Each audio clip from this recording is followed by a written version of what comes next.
भगवान बुद्ध के जीवन की कहानियां हमें गहन जीवन प्रेरणा देती हैं। एक बार ऐसा हुआ कि भगवान बुद्ध एक गांव में अपने शिष्यों के साथ प्रवचन दे रहे थे। वहां एक व्यक्ति था जो उन्हें नापसंद करता था। उसने बुद्ध को अपशब्द कहने शुरू कर दिए और हर संभव प्रयास किया ताकि बुद्ध क्रोधित हो जाएं। वह व्यक्ति बार बार बुद्ध का अपमान करता, लेकिन बुद्ध शांतचित्त बने रहे। वह व्यक्ति चिल्लाता और कहता, तुम झूठे हो, तुम्हारी शिक्षा बेकार है। लेकिन बुद्ध ने एक शब्द भी नहीं कहा। उनकी शांति देखकर शिष्य हैरान हो गए। जब वह व्यक्ति थककर चला गया तो बुद्ध के शिष्यों ने उनसे पूछा, गुरुदेव, आप कुछ बोले क्यों नहीं? उसने आपको इतना अपमानित किया, आपको कम से कम उसे जवाब देना चाहिए था। बुद्ध मुस्कुराए और बड़े शांत स्वर में बोले, अगर कोई तुम्हें एक उपहार दे और तुम उसे स्वीकार न करो तो वह उपहार किसका रहेगा?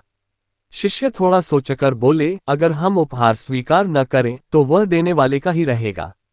बुद्ध ने उत्तर दिया, ठीक इसी प्रकार जब कोई व्यक्ति तुम्हें अपशब्द कहता है, तुम्हारा अपमान करता है या क्रोधित होता है, और तुम उसका क्रोध या अपशब्द स्वीकार नहीं करते, तो वह सब उसी व्यक्ति के पास वापस लौट जाता है। मैं उसकी नकारात्मकता को क्यों स्वीकार करूं? बुद्ध ने आगे समझाया, जो व्यक्ति शांत और धैर्यवान रहता है वह किसी भी परिस्थिति में विचलित नहीं होता। क्रोध और अपशब्द तभी प्रभावी होते हैं जब हम उन्हें अपनी भावनाओं और मन में जगह देते हैं।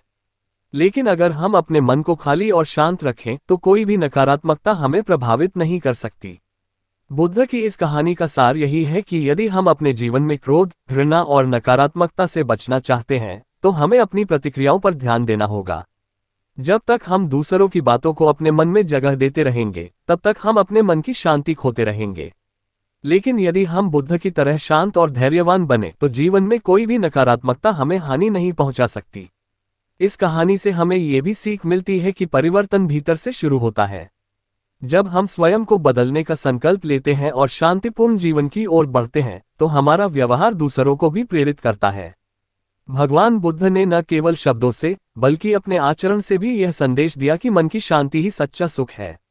जब हम दूसरों की नकारात्मकता का उत्तर शांति से देते हैं तो हम अपने जीवन को बेहतर बनाते हैं और दूसरों को भी एक नई दृष्टि प्रदान करते हैं।